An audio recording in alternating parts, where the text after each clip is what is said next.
José Joaquín de Olmedo, emblema de la identidad guayaquileña. El doctor Ortiz no nos acompaña el día de hoy, así que procedemos a la lectura de su editorial. La historia nacional, tal como se la difunde desde la institucionalidad oficial, suele pecar de superficial, plana, simple y retórica. Cuando se refiere a hechos y personajes importantes, habla de ellos ensalzando manifestaciones de heroicidad y grandeza, olvidando detalles que, interpretados de manera correcta, permitirían un conocimiento real y objetivo de sus diversos pasajes. Lo ocurrido en las primeras décadas del siglo XIX en relación con el surgimiento de nuestro Estado Nacional es un claro ejemplo de cómo se generalizó la interpretación de ese proceso y fueron ubicados en segundo plano acontecimientos que reflejan la existencia de reales y graves dificultades, enfrentamientos de intereses y liderazgos, actitudes autoritarias y hasta imposiciones de corte militarista. El caso de Guayaquil resulta significativo. Su independencia el 9 de octubre de 1820 y su adhesión a la Gran Colombia el 30 de julio de 1822 fueron momentos de difícil resolución, de enconadas disputas entre las cabezas de las fuerzas libertarias del norte y del sur de América Latina, es decir, Bolívar y San Martín, y de actitudes por demás caballerosas del máximo dirigente de las fuerzas libertarias del puerto, José Joaquín de Olmedo. Estas, si se considera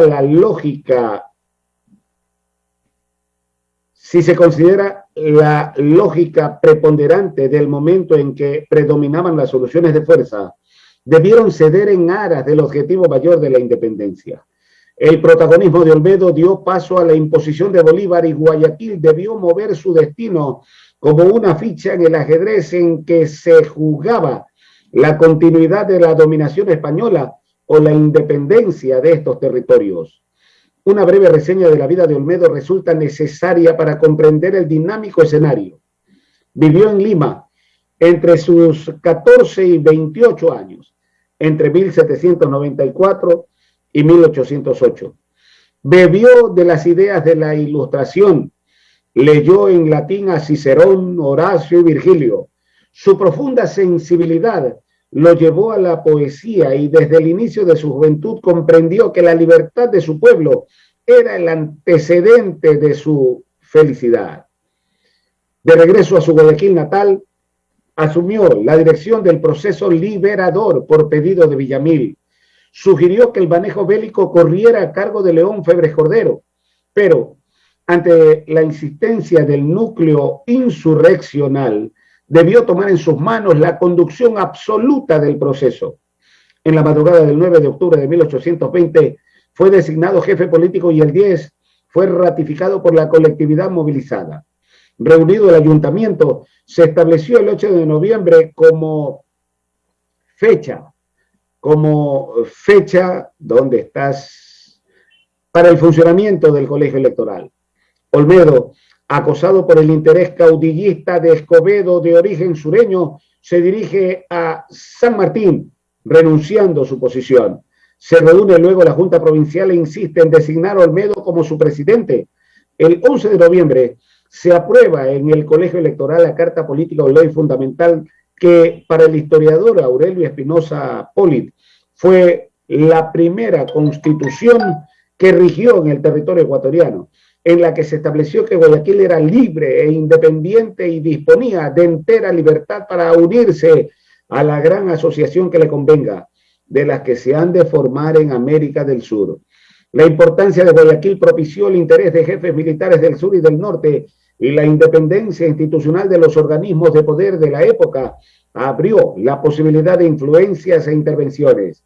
Así, el 30 de diciembre de 1820, Olmedo y San Martín firman un acuerdo por el cual la provincia de Guayaquil conservará su gobierno independiente bajo su constitución.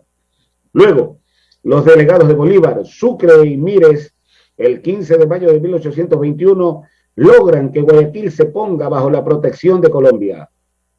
Ahí se hace patente la posición de Bolívar, que consideraba insuficiente esa decisión y exigía un pronunciamiento tajante a favor de su proyecto. Desde su cuartel de Cali le escribe a Olmedo recordándole que Guayaquil es completamente territorio de Colombia y que una provincia no tiene derecho a separarse de una asociación a la que pertenece. No se puede permitir que un pueblo intermedio viniese a ser un campo de batalla entre dos fuertes estados. La presión de Bolívar continuó y pese a que el Colegio Electoral de Guayaquil convocó a una reunión de su gobierno para el 28 de julio, Bolívar entró en Guayaquil el 11 de ese mes, al frente de 3.000 soldados.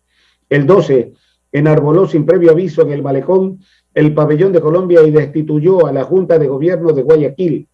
Así concluyó la importante experiencia de autonomía e independencia de Guayaquil. Como dato curioso, anotemos que en una carta de Bolívar a Santander se ve la inquina que tenía contra Olmedo. En uno de sus párrafos se lee: mando a usted la arenga de Olmedo y mi respuesta.